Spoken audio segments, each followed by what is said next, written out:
সুপ্রভাত সুধী দর্শকবৃন্দ। জবা অপূর্ব সুন্দর একটি ফুল। গুটিকয় ভ্যারাইটিস জবা আপনার বাগানে থাকলে বাগান সবসময় উজ্জ্বল থাকবে। অনেকে সুন্দর ফুল ফোটা দেখে জবা গাছ কিনে নিয়ে আসেন, কিন্তু পরবর্তী পর্যায়ে দু চারটে ফুল দেওয়ার পর ফুল আর আসে না বা কুড়িও ঝরে যায়, গাছও বিবর্ণ হয়ে পড়ে। জবা গাছের এই নানা সমস্যাজনিত আলোচনায় আমি শ্রেয়া, পাশে আছে আমার হাজব্যান্ড ইসমাইল। আমাদের চ্যানেল সবুজে ঘেরা বনলতার আজকের নিবেদন জবা গাছের প্রাথমিক পর্যায়ের মাটি তৈরি থেকে পরবর্তী পর্যায়ের ধারাবাহিক যত্ন, যাতে ফুল না আসা, কুড়ি ঝরে যাওয়া ও অন্যান্য নানা রোগ যেমন পেস্টজনিত, ইনসেক্টজনিত বা ফাঙ্গাসজনিত রোগ থেকে গাছকে কিভাবে রক্ষা করবেন ও এক সুস্বাস্থ্যময় গাছ থেকে কিভাবে সুন্দরভাবে সারা বছর ফুল পাবেন সেই নিয়ে। পুরো ভিডিওটা স্কিপ না করে দেখুন। ভিডিও দেখার পরে যদি আপনার প্রয়োজনের মনে হয় চ্যানেলটা সাবস্ক্রাইব করে নেবেন। প্রশ্ন থাকলে করবেন, আমি যথাযথ উত্তর দেওয়ার চেষ্টা করব। পছন্দ হলে লাইক করবেন, কমেন্ট করবেন। জবা গাছ তৈরির প্রাথমিক শর্তই হচ্ছে জবা গাছকে কিন্তু 4-5 ঘন্টা সূর্যের আলোয় না রাখলে জবা ফুল ফুটবে না। পার্সিয়াল শেডে কিন্তু জবা ফুল ভালো ফোটে না। তাই অবশ্যই জবা গাছ তৈরি করতে হলে আপনাকে কিন্তু সম্পূর্ণ সূর্যের আলোয় জবা গাছকে রাখতে হবে। এবার আসা যাক মাটি প্রস্তুতিতে। জবা গাছ স্লাইটলি অ্যাসিডিক সয়েল পছন্দ করে। সেই কথা মাথায় রেখে মাটি যেটা প্রস্তুত করা দরকার সেটা হচ্ছে অর্গ্যানিক ম্যাটার বা জৈব উপাদান দিয়ে আপনি কিন্তু মাটি প্রস্তুত করুন। জৈব উপাদান এক হচ্ছে পটে গাছ করলে গাছটি স্লো রিলিজের মাধ্যমে পুষ্টি উপাদান সারা বছর সংগ্রহ করতে পারবে, উপরন্তু আপনার পটের মাটিটাও ভালো থাকবে। তাই জবা গাছের ক্ষেত্রে কিন্তু আপনি অর্গ্যানিক উপাদান দিয়েই জবা গাছ তৈরি করুন। একটা জিনিস খেয়াল রাখতে হবে, যে কোনো গাছ যখন আপনি পটে বসাবেন তখন কিন্তু অবশ্যই ড্রেনেজ সিস্টেমটা তৈরি করে নেবেন। ড্রেনেজ সিস্টেম যদি ঠিকঠাক কোনো গাছের না থাকে তাহলে কিন্তু জল জমতে পারে, শিকড় পচে যেতে পারে, ফাঙ্গাসজনিত রোগও হতে পারে। এই জবা গাছের মাটি প্রস্তুতির ক্ষেত্রে বলতে পারি, একটি ছোট চারা গাছ যখন বসাবেন, দেখুন এটি ছোট পটে আছে, এটি কিন্তু খুব বেশি বড় পটে দেওয়া যাবে না। এর থেকে স্লাইডলি আরেকটু বড় আমি পটে বসাবো, সেই মাপেরই কিন্তু মাটি প্রস্তুতি দেখাচ্ছি। মাটির ক্ষেত্রে যেটা আপনাকে চয়েস করতে হবে সেটা হচ্ছে মাঠের যদি ফ্রেশ মাটি পান, দেখুন এই মাটিটা কিন্তু মাঠের ফ্রেশ মাটি, এতে কিন্তু সমস্ত প্রকারের নিউট্রিশন উপাদান আছে। আপনি যদি এই মাটিতেও যদি ছোট চারা গাছটি বসান সেক্ষেত্রেও কিন্তু বছরখানেক সুন্দরভাবে গাছটা ভালো থাকবে। কিন্তু পরবর্তী পর্যায়ে পটে গাছের ক্ষেত্রে পরবর্তী পর্যায়ে কিন্তু পুষ্টি মৌলের উপাদান পড়ে। যদি গাছটি মাটিতে থাকতো তাহলে কিন্তু এতটা পুষ্টিমৌলের প্রয়োজন পড়তো না। তাই পটে গাছ করার ক্ষেত্রে কিন্তু এই মাটির সঙ্গে আরও কিছু আপনাকে উপাদান মেশাতে হবে। এক্ষেত্রে আমি এই বাটির মাপে 2 বাটি পরিমাণের মাটি নিয়ে নিয়েছি। আর এর সঙ্গে আপনি মেশাতে পারেন 1 বাটি পরিমাণের গোবর সার। এটা 2 বাটি মাটি 1 বাটি গোবর সার। অবশ্য আপনি পাতা পচা সার নিতে পারেন 1 বাটি তার পরিবর্তে, আবার আপনি কিচেন কম্পোস্টও 1 বাটি নিতে পারেন। তবে এর সঙ্গে আরও কিছু উপাদান মেশালে ভালো হয়। তার মধ্যে এখানে দেখুন আমি যে উপাদানগুলো ব্যবহার করে থাকি সেটা হচ্ছে হাড় গুঁড়ো 1 চামচ, শিংকুচো 1 চামচ, সরষে খোল 2 চামচ, নিম খোল 1 চামচ, হিউমিক অ্যাসিড 1/2 চামচ। এটা মাটির জবা গাছের ক্ষেত্রে ভালো, এবং এপসন সল্ট 1/2 চামচ। তবে এই উপাদানগুলির ক্ষেত্রে আপনি হিউমিক অ্যাসিড বা এপসন সল্টটা দিতেও পারেন, নাও দিতে পারেন। তবে সরিষা খোলটা যখন ডাইরেক্ট কিন্তু মাটির সঙ্গে দেবেন না। যদি মাটিটা আপনি আগে প্রস্তুত করে রাখেন তাহলে কিন্তু সরিষা খোলটি মিশিয়ে 10 দিন রেখে তারপর গাছটি বসাবেন। পরবর্তী পর্যায়ে যদি আপনি সঙ্গে সঙ্গে ব্যবহার করেন তাহলে বাকি উপাদানগুলো মিশিয়ে দেবেন সরিষা খোলটি ছাড়া। আপনি তার সঙ্গে আবার গোবর সার বা কিচেন কম্পোস্টও দিতে পারেন। এই যে মাটি প্রস্তুতির ক্ষেত্রে আপনার কাছে যদি হাড় গুঁড়ো বা শিংকুচি না থাকে সেক্ষেত্রেও কিন্তু আপনি ডিমের খোলাকে গুঁড়ো করে 1 চামচ পরিমাণ মাটির সঙ্গে মিশিয়ে দিলেও সেটা ক্যালসিয়ামের কাজ করবে। মাটি প্রস্তুতির পরে এবার আসি জবা গাছকে পরবর্তী পর্যায়ে আপনি কি কি খাবার দেবেন আর কখন দেবেন।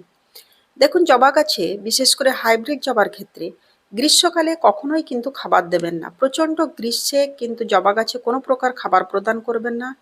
খাবার শুরু করবেন বর্ষার পরে। বর্ষা শেষ হওয়ার পরে আপনি সিস্টেমেটিক হারে মাস 2 পর পর খাবার দিতে থাকুন, একেবারে মোটামুটি মার্চ পর্যন্ত দিতে থাকবেন। জবা গাছের ক্ষেত্রে আরেকটি আমি সিস্টেমেটিক যে খাবার দিয়ে থাকি, সব গাছেই ব্যবহার করে থাকি, সেটা হচ্ছে সর্ষে খোল পচা জল। দেখুন সরষে খোল পচা জলটি দেখতেই পাচ্ছেন কতটা পাতলা। এইভাবেই কিন্তু এই পাতলা সরষে খোল পচা জল দিতে হবে। এর সঙ্গে আপনি আরেকটি জিনিস মেশাতে পারেন, পুরাতন ভাতের ফেন বা চাল ধোয়া জল কিন্তু এর সঙ্গে মেশালে জবা গাছের ক্ষেত্রেও কিন্তু খুব ভালো। সরষে খোল পচা জল মাটি শুকোলে এবং রৌদ্রোজ্জ্বল দিন হলে তবেই কিন্তু ব্যবহার করুন, না হলে কিন্তু মাটির মধ্যে ফাঙ্গাস ছড়াতে পারে। এই গাছকে সিস্টেমেটিক খাবার প্রদানের ক্ষেত্রে আমি যেটা ব্যবহার করে থাকি সেটা হচ্ছে একটি মিশ্র সার। এটি আমি প্রস্তুত করে রেখে দিই। মিশ্র সার তৈরির জন্য আমি সরষে খোল যে পরিমাণে নিই তার 1/3 হাড় গুঁড়ো, শিংকুচি আর নিম খোল নিই। এর সঙ্গে হাফ চামচ হিউমিক অ্যাসিড আর হাফ চামচ এপসম সল্ট আছে, বা সবগুলোকে মিশিয়ে জল ছিটিয়ে ফাঙ্গাস মুক্ত করে তারপর আমি গাছের ক্ষেত্রে ব্যবহার করি। তবে শেষের দুটি আপনি নিতেও পারেন, নাও নিতে পারেন। এই মিশ্র সারটি যেভাবে ব্যবহার করে থাকি, দেখুন প্রথমে মাটিটা খুঁড়ে নিই। মাটিটা হালকা খুঁড়ে নেওয়ার পরে 2 চামচ পরিমাণ, একটি 10 ইঞ্চি পটের ক্ষেত্রে 2 চামচ পরিমাণ দিয়ে চারিদিকে ছড়িয়ে জল দিয়ে দিন। তাহলে কিন্তু গাছটা ভালো থাকবে, সময় সময় ক্ষেত্রে কিন্তু সে নিউট্রিশন নিতে থাকবে। জবা গাছে বিশেষ করে হাইব্রিড বা পুনে ভ্যারাইটিস জবা গাছে প্রচুর ফাঙ্গাস ধরে, তাই মাটির মধ্যে যেমন অ্যান্টিফাঙ্গাস দেওয়ার প্রয়োজন পড়ে এবং পাতার মধ্যেও অ্যান্টিফাঙ্গাস স্প্রে করার প্রয়োজন পড়ে। আমি বিশেষ করে সাফ অ্যান্টিফাঙ্গাস ব্যবহার করে থাকি। মাটির মধ্যে দিলে 5 গ্রামের মতো 1 লিটার জলে গুলে দিয়ে দেবেন। আর যদি স্প্রে করে থাকেন, আমি ব্যাভিস্টিনও ব্যবহার করে থাকি। ব্যাভিস্টিন মাটির ক্ষেত্রে খুবই ভালো। স্প্রে করলে কিন্তু 2 গ্রামের পরিমাণ নিয়ে পুরো পাতায় স্প্রে করে দেবেন।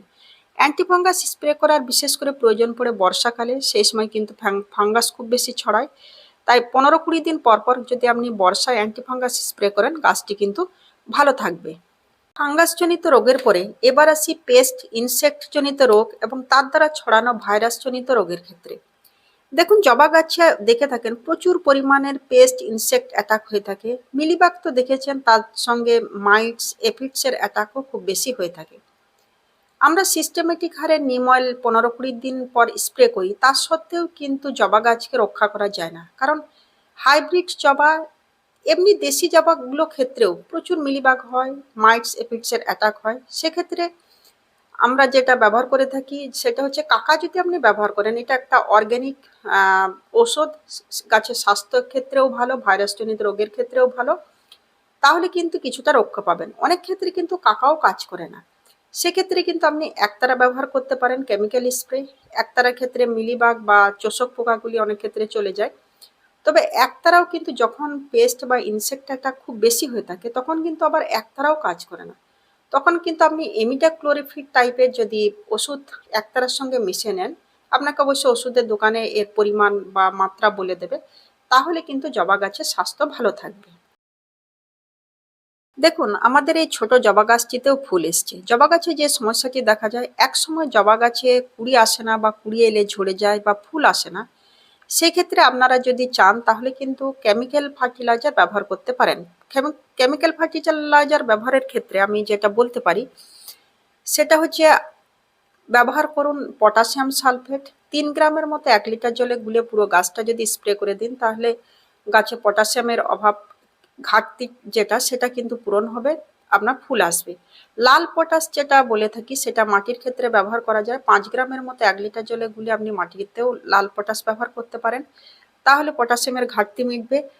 অর্গ্যানিক ম্যাটারের ক্ষেত্রে আপনি কিন্তু কলার খোসাকে গুঁড়ো করে মাটির সঙ্গে যদি মিশিয়ে দেন, তাহলে কিন্তু আপনার কেমিক্যাল ফার্টিলাইজার ব্যবহারের প্রয়োজন পড়বে না, মাটিটিও ভালো থাকবে। তবে একান্তই যদি প্রয়োজন পড়ে, যদি গাছের গ্রোথ বা বৃদ্ধি ঠিকঠাক না হয়ে থাকে, তাহলে কিন্তু আপনি কেমিক্যাল ফার্টিলাইজার সেই স্প্রে করেই হোক বা মাটির মধ্যেই হোক দিয়ে ব্যবহার করতে পারেন।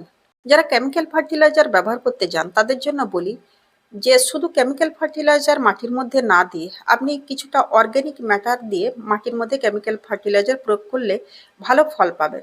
সেক্ষেত্রে যদি আপনি সরষে খোল পচা জলের সঙ্গে প্রাথমিক পর্যায়ে যখন গাছটি ছোট থাকবে তখন কিন্তু একটি 10 ইঞ্চি পটের ক্ষেত্রে 10টি ডিএপির দানা দিতে পারেন। পরবর্তী পর্যায়ে 10টি ডিএপির দানাই কিন্তু একটি 10 ইঞ্চি পটের ক্ষেত্রে যথেষ্ট। পরবর্তী পর্যায়ে যখন গাছটি একটু বড় হয়ে যাবে, সেই ক্ষেত্রে তখন কিন্তু আপনি আর ডিএপির দানা না দিয়ে তার পরিবর্তে সেই সরষে খোল পচার সঙ্গে আপনি কিন্তু এনপিকে দানা 10টি দিয়ে দেবেন 10 ইঞ্চি পটের ক্ষেত্রে। অনেক ক্ষেত্রে দেখা যায় যে গাছের কুড়ি আসছে না বা ফুল কুড়ি ঝরে যাচ্ছে বা ফুল আসছে না, সেক্ষেত্রে কিন্তু দেখতে হবে যে আপনার গাছের হয়তো শিকড়ে কোনো প্রবলেম হয়েছে, গাছে আপনি যথেষ্ট পরিমাণ খাবার দেওয়া সত্ত্বেও গাছ সেই নিউট্রিশনটা নিতে পারছে না, তখন কিন্তু আপনি ব্যবহার করতে পারেন হিউমিক অ্যাসিড। হিউমিক অ্যাসিড একটি 10 ইঞ্চি পটের ক্ষেত্রে 1 চামচ আপনি জলে গুলেও দিতে পারেন বা মাটির মধ্যেও দিয়ে দিতে পারেন। দেখবেন যে খাবারগুলো আপনি দিচ্ছেন সেই খাবারগুলো কিন্তু গাছ ভালোভাবে নিতে পারছে। টবে গাছ করলে আপনার কিন্তু গাছকে কাটাই ছাঁটাই করতেই হবে। কাটাই ছাঁটাই ক্ষেত্রে মোটামুটি ফেব্রুয়ারি মাস নাগাদ আপনি যদি কাটাই ছাঁটাই করতে পারেন সেটাও ভালো, কিংবা বর্ষার পরেও কাটাই ছাঁটাই করতে পারেন। বছরে একবার অবশ্যই কাটাই ছাঁটাইয়ের প্রয়োজন পড়ে, তাহলে সুন্দরভাবে নতুন নতুন ডাল বিকশিত হবে এবং গাছের স্বাস্থ্যও ভালো থাকবে। কাটাই ছাঁটাই কিন্তু কখনোই শীতকালে করবেন না।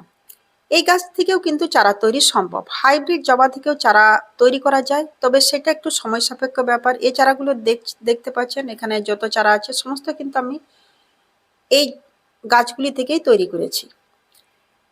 বিশেষ কিছু না, এখানে ছোট ডাল কেটে নেবেন, 2-3টি পাপ দিয়ে মাটিতে বসিয়ে দেবেন, ছায়ায় রেখে দেবেন, মোটামুটি ছেড়ে রেখে দেবেন মাসখানেক, মাস দুয়েকও হতে পারে, কারণ হাইব্রিড জবা ধরতে একটু সময় লাগে, যেটা দেশি জবার ক্ষেত্রে তাড়াতাড়ি হয়ে যায়, হাইব্রিড জবার ক্ষেত্রে একটু সময় সাপেক্ষ ব্যাপার। আপনি যদি ডালটি তাজা আছে দেখেন তাহলে কিন্তু ছেড়ে রেখে দেবেন। এমনও হয়েছে আমার ক্ষেত্রে, দেখেছি হয়তো 3-4 মাস পরে তাদের শিকড় এসছে। তাই অবশ্যই এই গাছ থেকে আপনি কিন্তু চারা তৈরি করতে পারবেন। গাছ তৈরি করুন, সে ফুল গাছই হোক ফল গাছই হোক। গাছ তৈরি আমাদের যেমন মানসিক প্রশান্তি আনে, তেমনি শারীরিক সক্ষমতাও বাড়ায়। তাই গাছ তৈরি করুন, ভালো থাকুন। চলুন পৃথিবীকে সবুজায়নের লক্ষ্যে আমরা ক্ষুদ্র হলেও চেষ্টা করি। ভালো থাকবেন।